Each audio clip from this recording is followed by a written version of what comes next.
सर्वांना नमस्कार। या ठिकाणी महाराष्ट्र शासनाला या ठिकाणी खरोखर थोडी लाज वाटायला पाहिजे होती की अशा प्रकारची KYC महिलांकडून करून घ्यायला। कारण की ज्या महिला लाडकी बहीण योजनेसाठी पात्र आहेत त्या जास्तीत जास्त महिला ह्या आर्थिकदृष्ट्या कमकुवत आहेत आणि एका विशिष्ट वर्गामध्ये त्या मोडतात। आर्थिक परिस्थिती त्यांची कमजोर आहे आणि जास्तीत जास्त जे काही आपला ग्रामीण भाग आहे या ग्रामीण भागातल्या महिला या योजनेचा लाभ घेत असतात आणि KYC करत असताना अशा प्रकारचा प्रश्न टाकणं हे खरोखरच एक विचित्र घटना आहे असं मला वाटतं। ऑफिसमध्ये काम करत असताना आमच्याकडे भरपूर साऱ्या महिला येतात। पोस्ट ऑफिसला काम करत असताना IPPBमध्ये जास्तीत जास्त महिलांचं या ठिकाणी खातं आहे आणि त्याच खात्यामध्ये त्यांचे पैसे येत असतात आणि त्यांचे प्रश्न 2-3 दिवसांपासून हेच आहेत की ही जी KYC आहे यामध्ये हा जो ऑप्शन आहे हा ऑप्शन नेमका यामध्ये होय करायचं किंवा नाही करायचं हा एक प्रश्न त्यांना या ठिकाणी सतावतो आहे। बऱ्याच महिलांनी या ठिकाणी नाही हा ऑप्शन चूज केलेला आहे।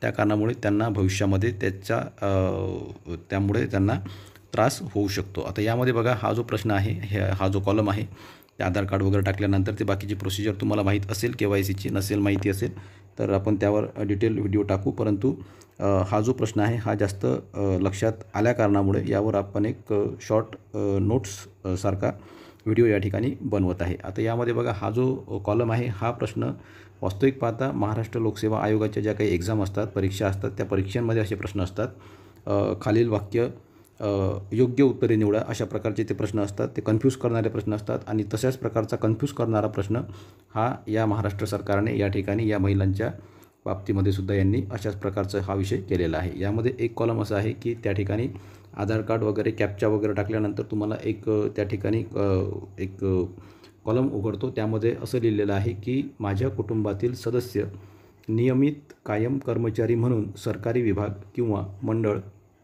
भारत सरकारच्या किंवा राज्य सरकारच्या स्थानिक संस्थांमध्ये कार्यरत नाहीत किंवा सेवानिवृत्ती वेतन घेत नाहीत। आता या ठिकाणी तुम्हाला त्या ठिकाणी ऑप्शन निवडायचा आहे होय किंवा नाही। तर यामध्ये कन्फ्युजन आहे, शब्दाचा खेळ या ठिकाणी सुद्धा केलेला आहे। काही महिलांचं या ठिकाणी जर चुकलं तर त्या ठिकाणी त्यांना पुढे त्रास होऊ शकतो। अशा प्रकारचा हा प्रश्न आहे। आता या ठिकाणी तुम्हाला होय निवडायचं आहे कारण त्याचा असं आहे की याचा जो अर्थ आहे हा अर्थ असा होतो की स्थानिक संस्थांमध्ये किंवा मग राज्य सरकारमध्ये किंवा भारत सरकारमध्ये सेवानिवृत्ती वेतन घेत नाहीत। हो आम्ही हे वेतन घेत नाही अशा प्रकारचा त्याचा अर्थ होतो। होय आम्ही हे सेवानिवृत्तीसुद्धा घेत नाही। भारत सरकारच्या किंवा राज्य सरकारच्या स्थानिक संस्थांमध्ये सुद्धा आमच्या घरचं कोणी त्या ठिकाणी नोकरीला नाही किंवा कुठं मंडळामध्ये किंवा कायम कर्मचारी म्हणून सुद्धा आम्ही या ठिकाणी सर्व्हिसला नाही। अशा प्रकारे तुम्हाला त्या ठिकाणी होय हा ऑप्शन निवडावा लागेल। जर त्या ठिकाणी नाही हा ऑप्शन तुमच्याकडून निवडला गेला तर त्या ठिकाणी त्याचा अर्थ असा होतो की सेवानिवृत्ती वेतन घेत नाही, स्थानिक संस्थांमध्ये कार्यरत नाही किंवा सेवानिवृत्ती वेतन घेत नाही आम्ही घेतो अशा प्रकारचा त्याचा अर्थ होतो। नाही जर ऑप्शन निवडला तर नाही आम्ही यामध्ये आहोत अशा प्रकारचा अर्थ त्याचा होतो। त्यामुळे त्या ठिकाणी होय हा ऑप्शन तुम्हाला निवडावा लागेल। त्यानंतर तुमची ती KYC जी आहे ती त्या ठिकाणी पूर्ण होईल। हा प्रश्न कन्फ्यूज करणारा आहे। ज्यावेळेस तुम्ही KYC कराल वास्तविक पाहता ते सर्व्हर डाऊन असतं, त्या सर्व्हरमध्ये तो OTP येत नाही, तो सुद्धा एक मोठा प्रॉब्लेम आहे। सकाळी किंवा मग ते रात्री उशिरा त्या ठिकाणी ते तुम्हाला ही प्रोसिजर करावी लागते तर ती लवकर होते हे सुद्धा प्रश्न आहेत। आणि त्यामध्ये दुसरा महत्त्वाचा प्रश्न असा आहे की महाराष्ट्र सरकारने हे सुद्धा क्लिअर केलेलं नाही आहे की KYC करेपर्यंत तुम्हाला कुठलाही लाभ मिळणार नाही असं सुद्धा त्यांनी स्पष्ट सांगितलेलं नाही आहे।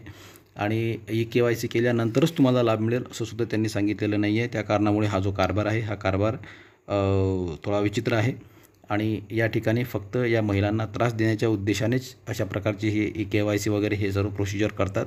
वास्तविक पाहता टेक्नॉलॉजी ही खूप फास्ट आहे। त्यांना जर करायचं असतं तर बाकीच्या ज्या काही एक्झाम असतात त्यामध्ये फक्त टिक असतो होय किंवा नाहीसाठी।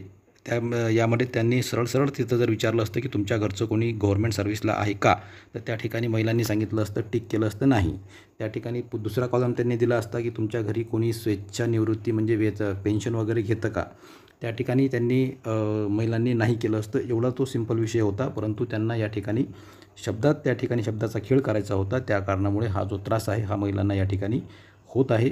यामध्ये काहीतरी चेंज लवकरात लवकर करावा, जेणेकरून या महिलांना या ठिकाणी थोडी त्यांचा जो प्रॉब्लेम आहे तो त्या ठिकाणी सुटू शकेल. ओके, यावर सुद्धा आपण काही असेल विषय पुढचा तर यावर सुद्धा आपण एक व्हिडिओ बनवू शकतो. डिटेल ती EKYC कशी करायची आहे. बाकीचे चॅनलवर सुद्धा आहे, ते तुम्ही बघू शकता. परंतु ऑफिसमध्ये काम करत असताना हा जो विषय आहे हा माझ्या निदर्शनास आला, म्हणून यावर आपण एक शॉर्ट व्हिडिओ या ठिकाणी टाकलेला आहे. ओके, धन्यवाद. थँक्यू.